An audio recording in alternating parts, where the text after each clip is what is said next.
Lectura del libro Profetas y Reyes. La historia del surgimiento, la caída y restauración del pueblo escogido de Dios.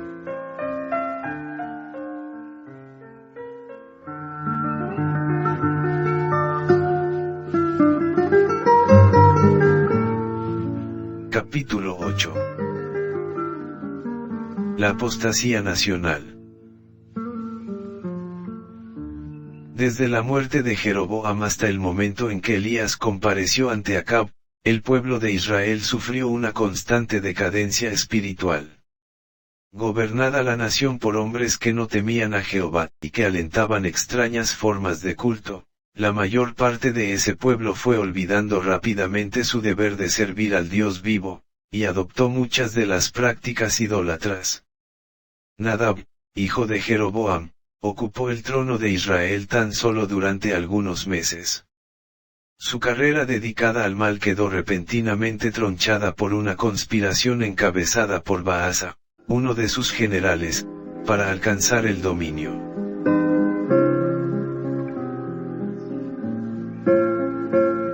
Mataron a Nadab, con toda la parentela que podría haberle sucedido, conforme a la palabra de Jehová que él habló por su siervo Ahías Silonita, por los pecados de Jeroboam que él había cometido, y con los cuales hizo pecar a Israel. Así pereció la casa de Jeroboam. El culto idólatra introducido por él, la trajo sobre los culpables ofensores los juicios retributivos del cielo, y sin embargo los gobernantes que siguieron, Baasa, Ela, Zimri y Omri, durante un plazo de casi 40 años, continuaron en la misma mala conducta fatal.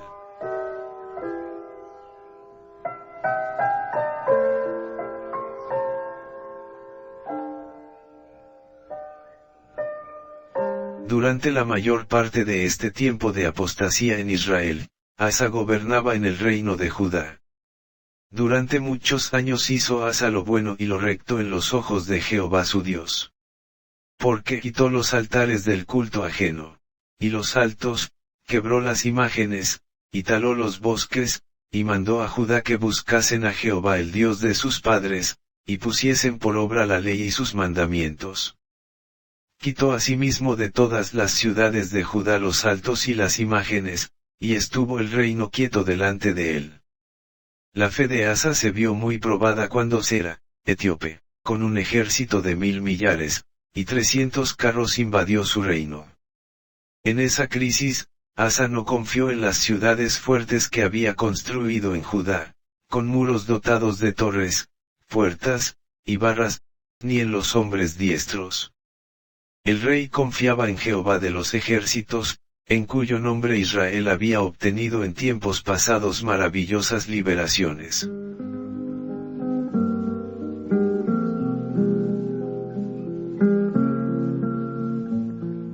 Mientras disponía a sus fuerzas en orden de batalla, solicitó la ayuda de Dios.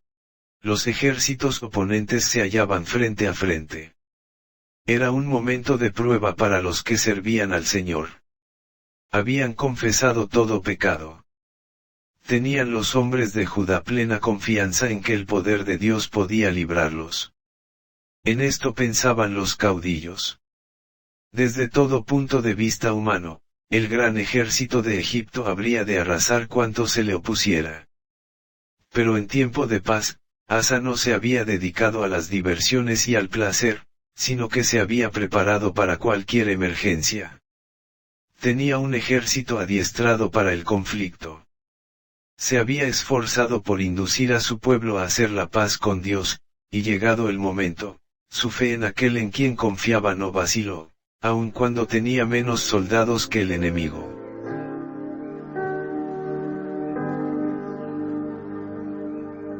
Habiendo buscado al Señor en los días de prosperidad, el rey podía confiar en él en el día de la adversidad. Sus peticiones demostraron que no desconocía el poder admirable de Dios. Dijo en su oración: Jehová, no tienes tú más con el grande que con el que ninguna fuerza tiene, para dar ayuda. Ayúdanos, oh Jehová Dios nuestro, porque en ti nos apoyamos, y en tu nombre venimos contra este ejército. oh Jehová, tú eres nuestro Dios, no prevalezca contra ti el hombre.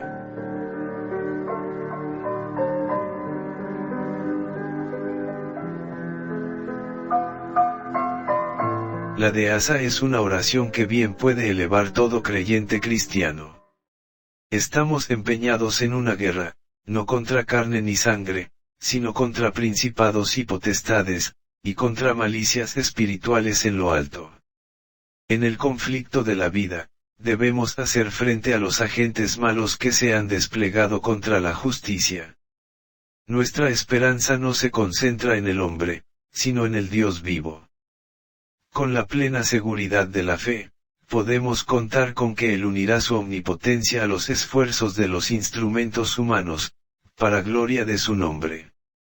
Revestidos de la armadura de su justicia, podemos obtener la victoria contra todo enemigo.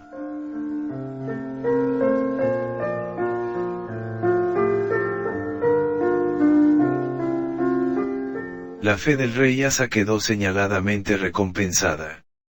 Y Jehová deshizo los etíopes delante de Asa y delante de Judá, y huyeron los etíopes. Y Asa, y el pueblo que con él estaba, los siguió hasta Gerar, y cayeron los etíopes hasta no quedar en ellos aliento, porque fueron deshechos delante de Jehová, y de su ejército, mientras los victoriosos ejércitos de Judá y Benjamín regresaban a Jerusalén, fue el Espíritu de Dios sobre Azarías hijo de Obed, y salió al encuentro a Asa, y díjole, oídme, Asa, y todo Judá y Benjamín, Jehová es con vosotros, si vosotros fuereis con él, y si le buscareis, será hallado de vosotros, mas si le dejareis, él también os dejará.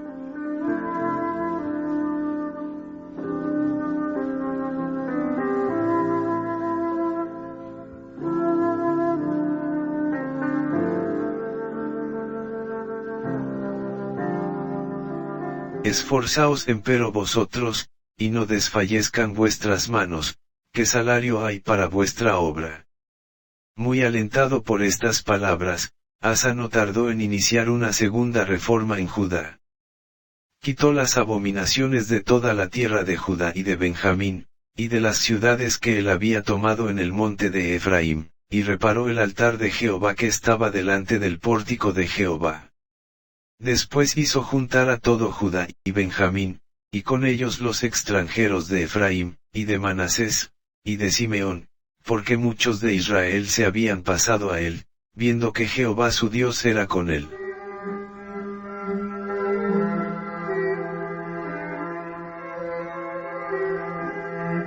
Juntáronse pues en Jerusalén en el mes tercero del año 15 del reinado de Asa. Y en aquel mismo día sacrificaron a Jehová, de los despojos que habían traído, 700 bueyes y 7,000 ovejas. Y entraron en concierto de que buscarían a Jehová el Dios de sus padres, de todo su corazón y de toda su alma. Y fue hallado de ellos, y dióles Jehová reposo de todas partes.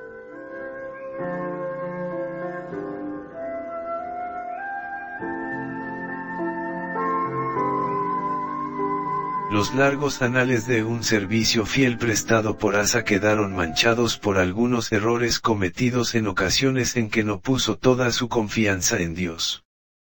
Cuando, en cierta ocasión, el rey de Israel invadió el reino de Judá y se apoderó de Rama, ciudad fortificada situada a tan solo 8 kilómetros de Jerusalén, Asa procuró su liberación mediante una alianza con Ben-Hadad, rey de Siria. Esta falta de confianza en Dios solo en un momento de necesidad fue reprendida severamente por el profeta Hanani, quien se presentó delante de Asa con este mensaje: por cuanto te has apoyado en el rey de Siria, y no te apoyaste en Jehová tu Dios, por eso el ejército del rey de Siria ha escapado de tus manos.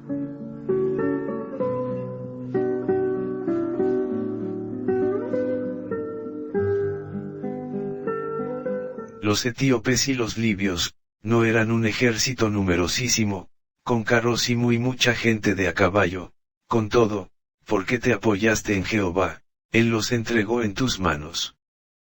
Porque los ojos de Jehová contemplan toda la tierra, para corroborar a los que tienen corazón perfecto para con Él.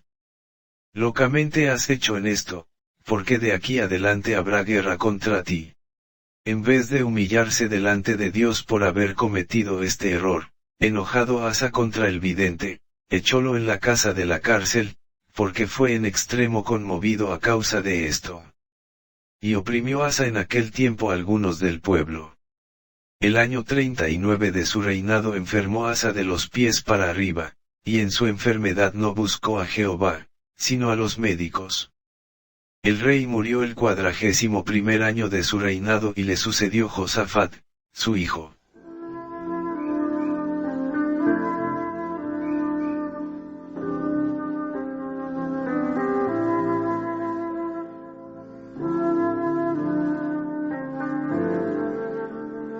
Dos años antes de la muerte de Asa, Acab comenzó a gobernar en el reino de Israel. Desde el principio, su reinado quedó señalado por una apostasía extraña y terrible. Su padre, Omri, fundador de Samaria, hizo lo malo a los ojos de Jehová, e hizo peor que todos los que habían sido antes de él, pero los pecados de Acab fueron aún mayores. Añadió Acab haciendo provocar a ira a Jehová Dios de Israel, más que todos los reyes de Israel que antes de él habían sido. Actuó como si le fuera ligera cosa andar en los pecados de Jeroboam hijo de Nabat. No conformándose con el aliento que daba a las formas de culto religioso que se seguían en Betel y Dan, encabezó temerariamente al pueblo en el paganismo más grosero, y reemplazó el culto de Jehová por el de Baal, habiendo tomado por esposa a Jezabel, hija de Etbaal, rey de los Sidonios, y sumo sacerdote de Baal. Acab sirvió a Baal, y lo adoró. E hizo altar a Baal, en el templo de Baal que él edificó en Samaria. No solo introdujo Acab el culto de Baal en la capital, sino que bajo la dirección de Jezabel erigió altares paganos en muchos altos donde, a la sombra de los bosquecillos circundantes, los sacerdotes y otros personajes relacionados con esta forma seductora de la idolatría ejercían su influencia funesta, hasta que casi todo Israel seguía en pos de Baal.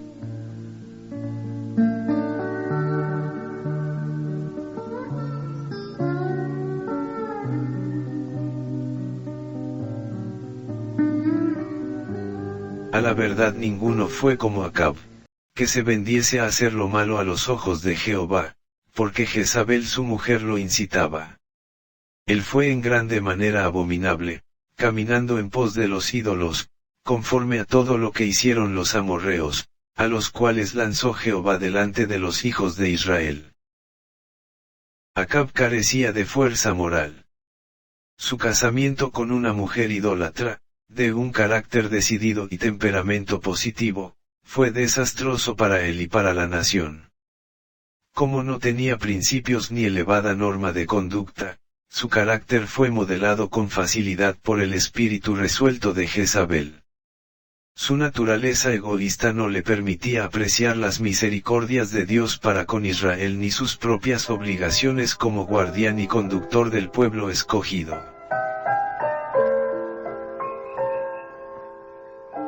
Bajo la influencia agostadora del gobierno de Acab, Israel se alejó mucho del Dios vivo, y corrompió sus caminos delante de él.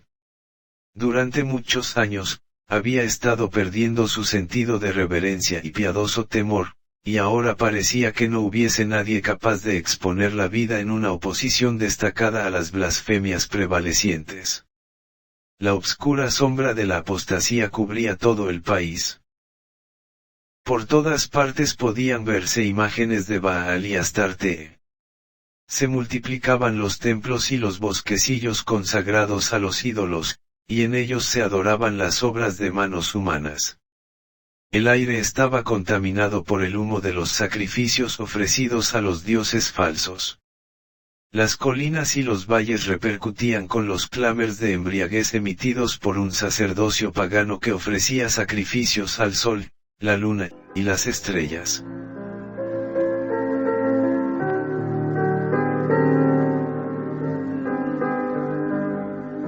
Mediante la influencia de Jezabel y sus sacerdotes impíos, se enseñaba al pueblo que los ídolos que se habían levantado eran divinidades que gobernaban por su poder místico los elementos de la tierra, el fuego y el agua.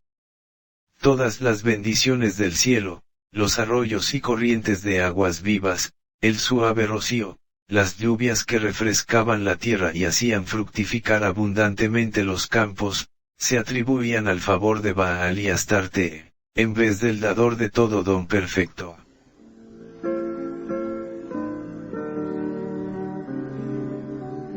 El pueblo olvidaba que las colinas y los valles, los ríos y los manantiales, estaban en las manos del Dios vivo, y que éste regía el sol, las nubes del cielo y todos los poderes de la naturaleza. Mediante mensajeros fieles, el Señor mandó repetidas amonestaciones al rey y al pueblo apóstatas, pero esas palabras de reprensión fueron inútiles. En vano insistieron los mensajeros inspirados en el derecho de Jehová como único Dios de Israel, en vano exaltaron las leyes que les había confiado. Cautivado por la ostentación de lujo y los ritos fascinantes de la idolatría, el pueblo seguía el ejemplo del rey y de su corte, y se entregaba a los placeres intoxicantes y degradantes de un culto sensual.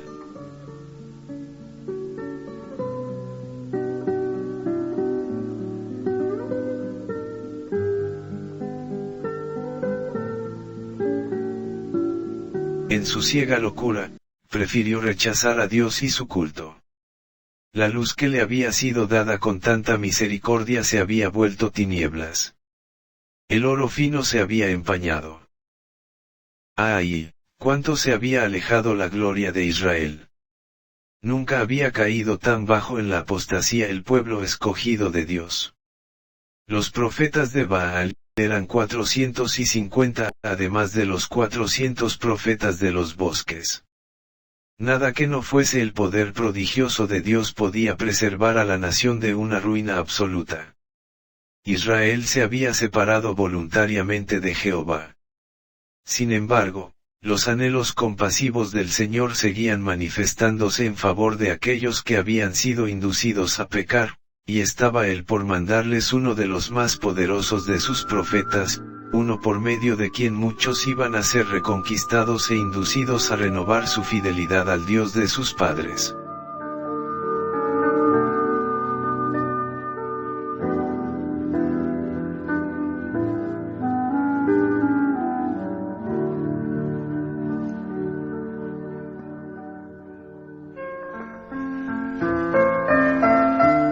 Lectura del libro Profetas y Reyes.